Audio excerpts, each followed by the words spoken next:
Ketika nafas sebuah kota terganggu,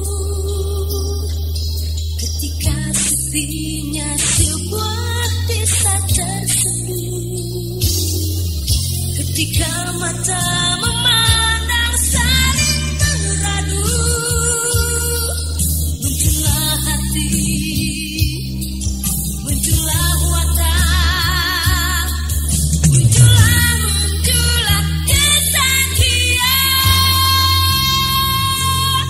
pemuda jantan berlindung dan perkasa. Teater Sanggar Prativi bekerja sama dengan Sanggar Cerita dan PT Bayer Indonesia, produsen obat flu Revagan. Mempersembahkan sebuah serial Galang Gemilang.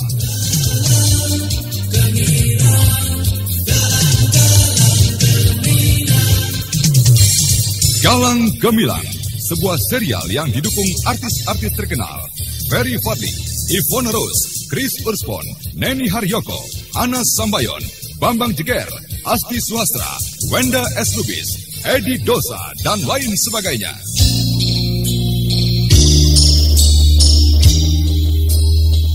Aku tidak punya niat untuk membunuh orang. Sejahat apapun orang itu di mata masyarakat, aku dendam pada kejahatan. Aku dendam pada fitnah, iri, dengki, entah apa lagi yang mencelakakan orang satu dan lain. Aku hanya ingin membukakan mata mereka pada dunia mereka, pada kejahatan yang barangkali telah mereka geluti selama ini. Dengan membuka dunia mereka, barangkali, dan kuharapkan mereka melihat sisi lain, kebaikan, kebenaran, Osman.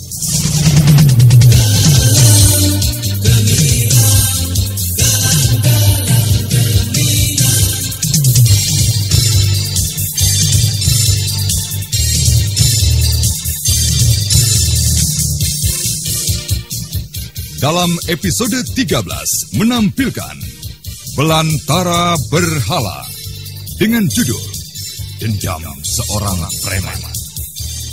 Naskah karya Kli PS didukung oleh Mogan sebagai Ipung, Ferry Fadli sebagai Galang, Vijay sebagai Kirjo, Heri sebagai Tukimin, Ashari sebagai Osep, dan Lukman Tambose pembawa cerita.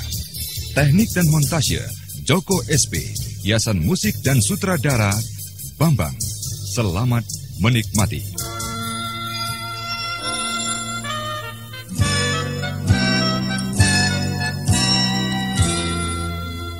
Hari-hari tak selalu ceria, kala mega kelabu menjelang.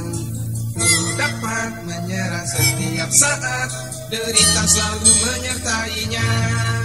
Revagan bekerja efektif membebaskan derita yang menyertai flu, seperti sakit kepala, demam, pegalinu, ataupun nyeri otot. Revagan, Revagan. Revagan bekerja efektif, membebaskan gejala flu.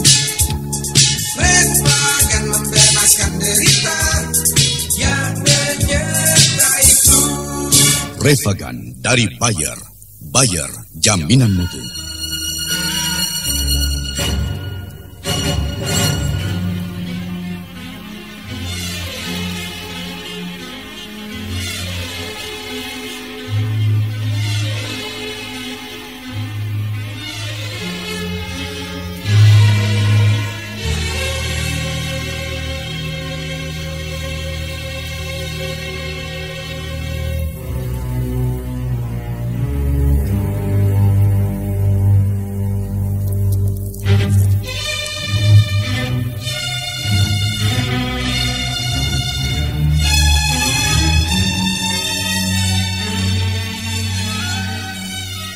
Suatu senja, dari pedalaman di kawasan puncak Jawa Barat sana, muncul seseorang yang mulai tampak segar dan tegar, walau masih terdapat sisa-sisa memar di sebagian wajahnya. Dengan pakaian yang ala kadarnya, bagai seorang petani desa, dia berjalan perlahan namun pasti, seakan masih mengarahkan langkah-langkahnya ke vila tua. Dialah Ipung, preman tangan kanan Remon yang berhasil lolos dari penangkapan yang berwajib dan mengorbankan Mang Nasir. Semakin dekat dan tidak jauh dari vila tua yang seakan ditujunya, Langkah-langkah Ipung terhenti sejenak dan...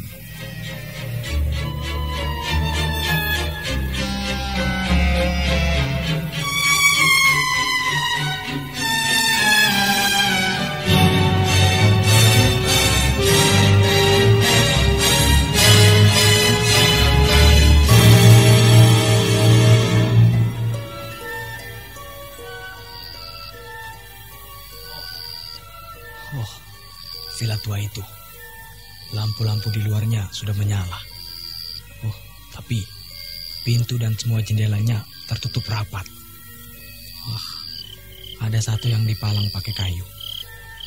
Oh, di kejauhan itu masih terbaca ada tulisan. Villa ini disegel oleh pihak kepolisian dan kejaksaan.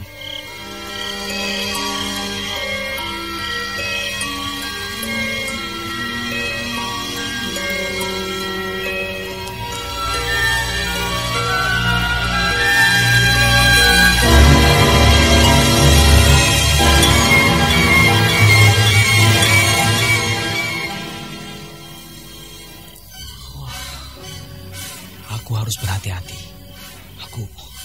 Aku harus pergi dari sini. Tidak usah. Tidak perlu ke Gebuk Mang Nasir. Malah bahaya. Aku mau langsung ke Jakarta saja. Mengejar, mencari dan memburu bajingan Tengik Kirjo dan kawannya. Dengan tangan kosong, sekuat tenagaku. Habis-habisan, mati-matian. Aku tidak mungkin lagi mencari dan mengkais-kais lantai villa tua itu. Di mana aku pernah tahu, ya, Raymond atau si Jenggo menyimpan dan menanam senjata genggam, beberapa pistol di sana. Rasanya tidak mungkin lagi ke villa tua itu. Kupikir detik ini juga aku harus cepat ke Jakarta dengan jalan apapun.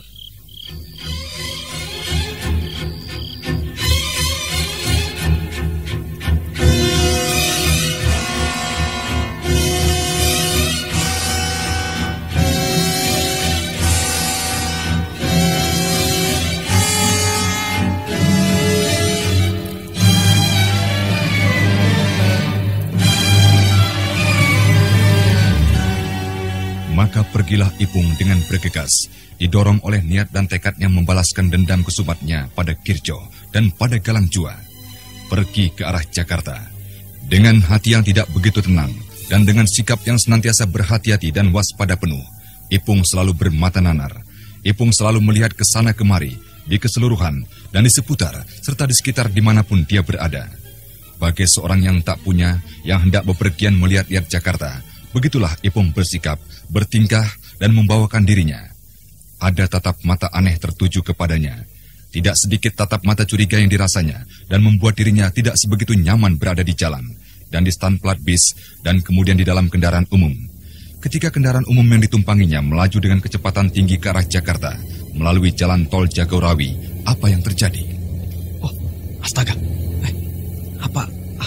Apa kedua mataku tidak salah lihat? Iya, barusan bis melewati kantor itu. Ada pos polisinya juga. Ya, di sana tadi, di halaman depannya terlihat jelas, dalam terang sorot lampu, kendaraan tua yang membawa aku dan dikemudikan oleh Kirjo tempo hari itu telah hancur, penyok habis, dengan tanda-tanda bekas terbakar. Apakah Kirjo dan kawannya Galang mengalami kecelakaan? Apakah Kirjo dan Galang cedera di rumah sakit, tertangkap juga? Atau dia malah mati terbakar? Bagaimanapun, aku harus ke Jakarta. Secepatnya menghilang di tengah-tengah kerumunan orang di sana. Penduduknya, iya.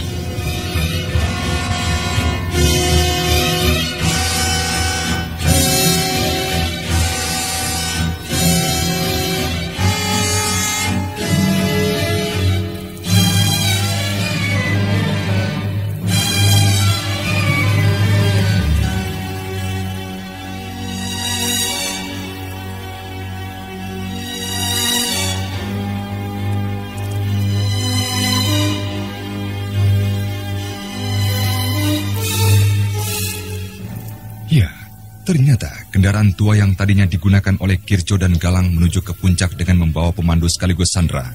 Ipung sendiri sudah berada di pelataran parkir pos polisi di ujung jalan tol Jagorawi dalam keadaan ringsek, rusak berat, dengan tanda bekas terbakar juga. Bisa jadi telah ada suatu insiden kecil yang membuat Kirjo dan Galang mengalami kecelakaan. Namun barangkali ada faktor kesengajaan yang tercetus dari pemikiran Galang yang senantiasa energik, penuh kreativitas. Bisa jadi karena malam itu di Jakarta, tanpa sepengetahuan Ipung dan siapapun, Galang dan Kirjo ada di suatu ruang telepon umum di pinggir jalan. Ternyata kartu nama itu benar, Galang. Syukurlah. Kau benar juga. Mengambil dan mengumpulkan semua kartu nama yang ada dari villa tua itu. Lalu kau coba untung-untungan menghubunginya satu demi satu. Yang bisa dihubungi siang, kita hubungi siang. Yang sekarang khusus malam. Kirjo? Ya. Cara ini akhirnya kupikir tepat, Galang. Jauh lebih tepat daripada kau keluar masuk tempat hiburan, bar, diskotik tertentu, hotel-hotel tertentu. Kirjo. Apa? Apakah aku salah? Keliru? Tidak salah, tidak keliru. Aku hanya ingin mengajakmu mengingat-ingat nama lain. Atau nama samaran si Jenggo dan juga Raymond. Sambil aku memilihkan kartu nama yang kira-kira tepat menjadi giliran berikutnya untuk kita telepon. Galang, Jenggo itu sudah nama samaran. Nama lainnya belum lama kita buktikan. Willy Wijaya, bos bar dan nightclub di kartu nama ini. Oh, iya. Willy Wijaya. Kebetulan orangnya tidak di tempat. Selain Jenggo, di tempat usahanya orang mengenalnya dengan nama Om Whisky. Benar. Iya. Lalu Raymond? Sudah jelas. Nama lain Raymond adalah Ricky. Oh, nama yang bagus. Di kalangan orang-orang yang gemar dan hobi berjudi, dikenal si Brewo. Nah, sekarang sebaiknya kau pencet nomor-nomor itu. Telepon dan hubungilah kartu nama ini. Galang. Kenapa? Ada yang aneh? Oh, jelas. Memang. Karena kartu nama ini begitu indah, bertuliskan toko bunga, dengan sebuah nomor telepon tercetak dengan angka besar-besaran. Ada sebuah gambar kepala kelinci pada sudut kanan kartu ini di bagian atas, begitu? Nah, itu. Ya, kenapa? Apa kau akan memesan seorang wanita cantik dengan bayaran per malam ratusan ribu rupiah sampai 2-3 juta? Wah, kalau bisa, kenapa tidak kita coba? Galang. Jangan kau anggap aku gila, Kirjo. Jangan pula kau pikir aku kesetanan, kerasukan nafsu, keranjingan perempuan. Aku tertarik, kartu nama ini menarik dan memberi kesan aneh. Iya, benar. Dan ku ingat dengan menggunakan kartu nama semacam itu, aku pernah menjadi suruhan si Jenggo untuk menjemput seorang perempuan aduhai untuk teman tidur seorang tamu asing di puncak. Tapi itu dulu, sudah lama. Nah, teleponlah. Galang, gantian. Kau yang telepon. Baiklah, mari.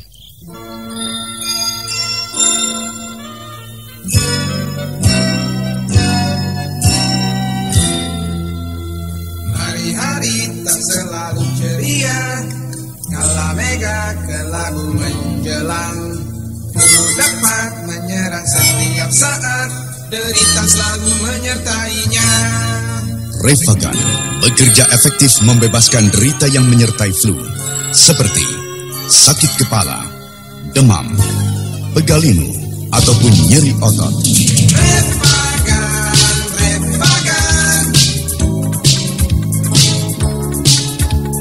Refagan bekerja efektif, membebaskan gejala flu. Refagan membebaskan derita yang menyertai flu. Refagan dari Bayer jaminan mutu.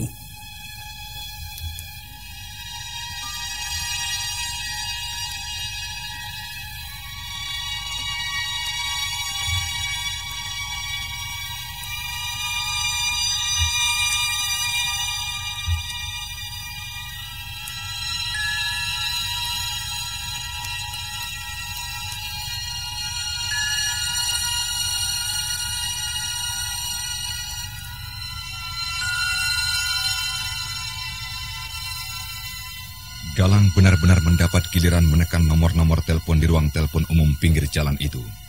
Galang seakan serius berbicara. Galang berhasil berdialog, walau sekedar penjajakan dan ingin tahu. Dan pikiran Galang senantiasa mendapatkan informasi serta menyimpulkan banyak hal.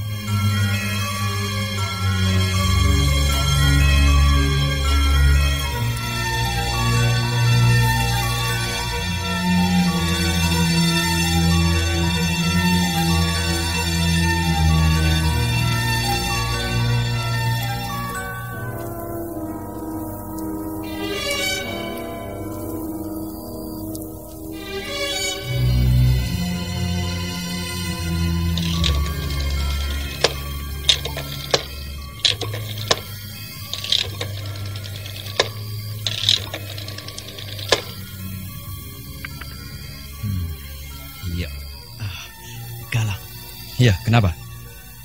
Giliran kau menelpon. Sebaiknya tidak, Galang. Jangan. Ada apa? Hah? Apa yang kau lihat? Apa, Kirjo? Kita tidak bisa lama-lama di sini. Kita sebaiknya sekarang juga harus pindah atau pergi. Ada orang-orang yang kulihat mencurigakan. Baiklah, aku segera mengumpulkan semua kartu nama yang berserakan di sini. Dan kumasukkan ke kantong baju dan celanaku. Lihat saja, supir yang ada di dalam mobil itu, yang berhenti di seberang sana. Kau benar, Kirjo. Ada tanda-tanda mencurigakan di sana. Dan lihat juga orang yang berdiri, menyalakan api, serta kawannya yang menyulutkan api untuk rokok rekannya yang berdiri itu. Mana? Itu tuh, yang di warung rokok itu. Bagus, Kirjo. Kita ada kerjasama. Kau yang nelpon, aku yang jaga. Aku yang nelpon, sebaliknya kau yang jaga. Lalu bagaimana ini kalau mereka itu satuan reserse polisi?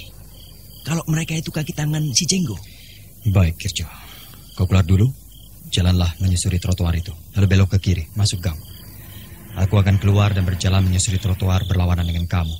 Belok kanan dan masuk gang. Dan kita bertemu di tengah perkampungan itu. Rumah-rumah penduduk itu. Lantas kita pulang? Lari pulang? Pulang kemana? Ke Gubuk, ke rumah Tukimin dan Osep juga. Tidak, jangan. Amat berbahaya. Lalu kemana? Alah, sudahlah. Ayo, kau keluar dulu. Usaha dan usahakan kita bertemu dulu di tengah perkampungan dan perumahan penduduk ini. Baiklah. Sampai ketemu. Yap, sampai ketemu.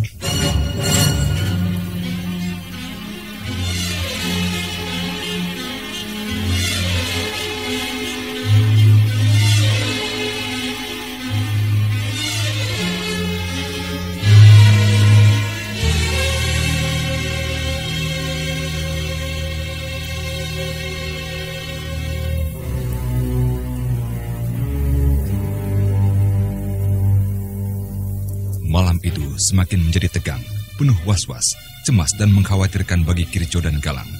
Setelah Galang menangkap ada beberapa orang yang mencurigakan di sekitar mereka, berdua menelpon, di sekitar telepon umum pinggir jalan besar. Karena kekhawatiran mereka itulah, Galang secara nalar tegas berkeputusan untuk tidak pulang dulu ke rumah Gubuk yang dihuni juga oleh Tukimin dan Osep. Selama ini, Galang dan Kirjo menghilang begitu saja tanpa memberi kabar dan tanpa sepengetahuan Tukimin dan Osep. Maka, sementara Galang dan Kirjo bergantian keluar dari ruang telepon umum untuk berusaha melarikan diri dari kekhawatiran dan kecemasan mereka, tak terpikir lagi bagaimana dengan Ipung. Apalagi, tak tergubris lagi apakah Tukimin atau Osep mencari mereka. Ya, malam itu, di rumah Gubuk Tukimin dan Osep.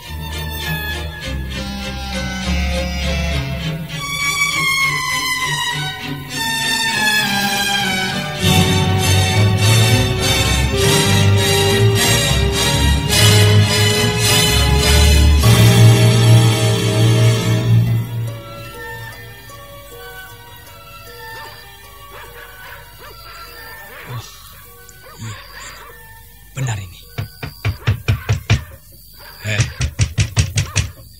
Buka pintu. Siapa itu? Buka pintu. Buka.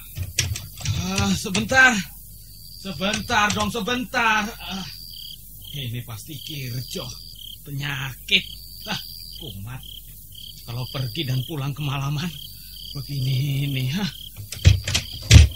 Tutup lagi nanti pintunya. Jangan bergerak. Lehermu bisa putus kena golok ini.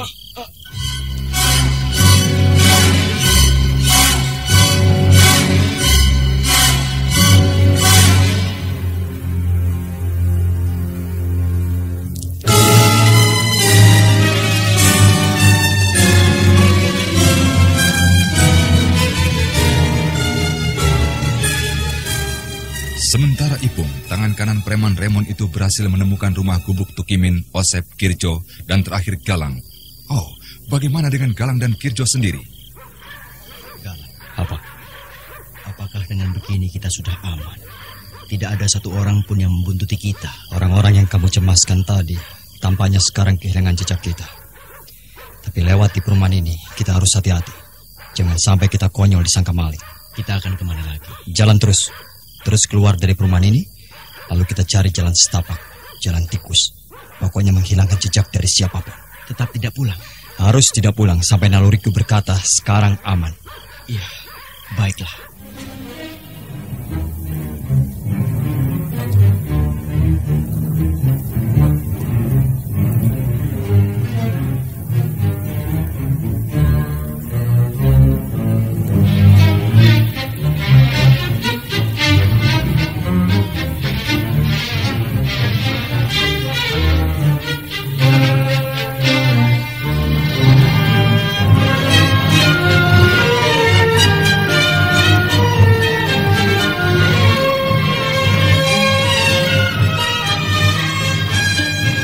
Sementara itu, bagaimana dengan keadaan dan nasib Tukimin sendiri yang kedatangan tamu Ipung tak diundang?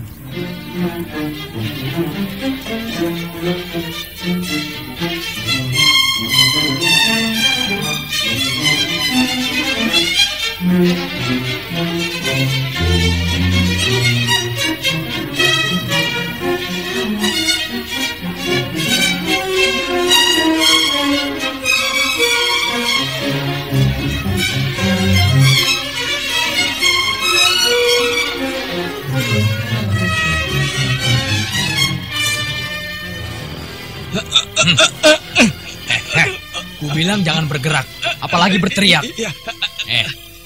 Aku tidak segan-segannya menebaskan golokku ini ke batang lehermu. Sekali lagi, mana kawanmu Kirjo itu, Tukimin? Mana? Aku sudah bilang, aku tidak tahu. Bohong.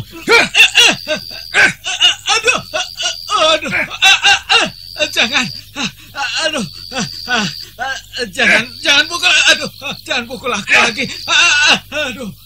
Aku benar-benar tidak tahu. Kalau kau nggak percaya, ayo bunuh sajalah aku. Aku tidak tahu apa-apa kok jadi begini. Kau tadi menyangka akulah Kirjo. Akulah Kirjo yang datang, yang mengetuk pintu. Itu pertanda kau tentu tahu kemana perginya bajingan satu itu malam ini. Ayo.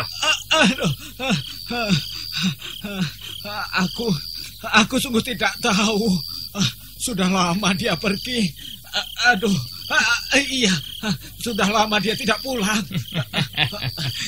Aku bukan orang yang mau dan gampang dikibulin. Ayo, katakan. Aku tidak tahu.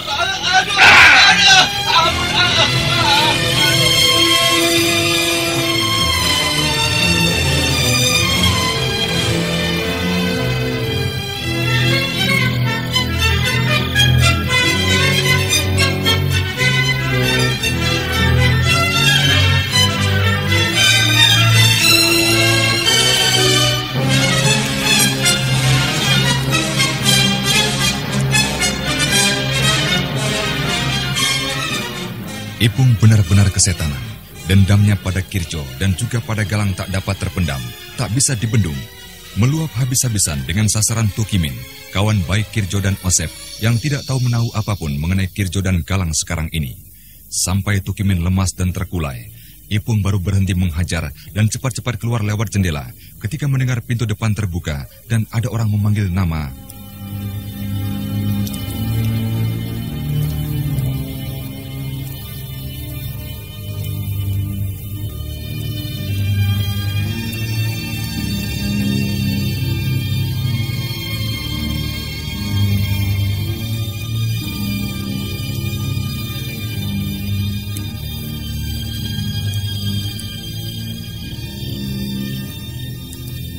Min!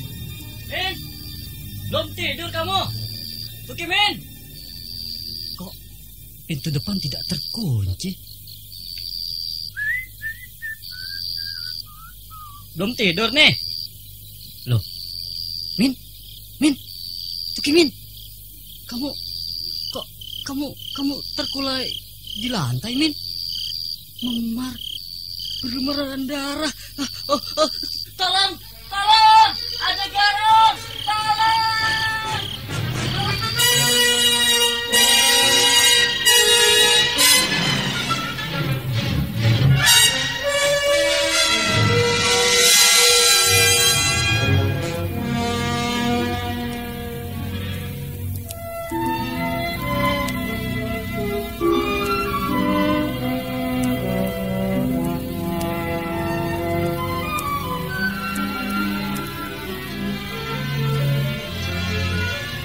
Mendengar teriakan Osep yang masuk tiba-tiba, menyangka Tukimin belum tidur. Lalu setelah melihat keadaan Tukimin dan berteriak minta tolong, barangkali ada Garong. Oh, Ipung yang keluar dari jendela dan bersembunyi sebentar di luar jendela dengan maksud ingin mengincar Osep juga, menjadi lari, kabur menyusup di kegelapan malam itu. Ya, sebentar, Pak. Ya, Bu. Sudah diam. Rewel terus. Rewel, perut buncit, itu tanda-tanda cacingan. Cacing masuk ke dalam tubuh anak-anak lewat makanan, air, atau dari tanah sewaktu bermain dan menghabiskan zat-zat makanan sehingga tubuh menjadi kurus. Minum Upikson 3 atau 4 kali setahun untuk mencegah cacingan. Upikson membasmi cacing. Upikson buatan Bayer. Bayer, jaminan mutu.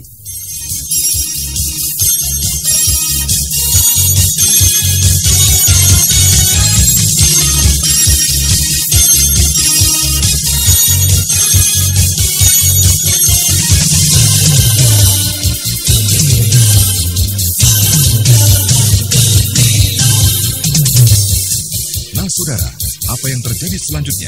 Bagaimana dengan Kirjo, apalagi Galang sendiri? Apakah Galang akan diburu juga setelah orang-orang mendengar dan tahu peristiwa yang menyangkut Tukimin? Nanti, dan dengarkanlah kisah Galang Gemilang berikutnya melalui radio kesayangan Anda. Sampai jumpa.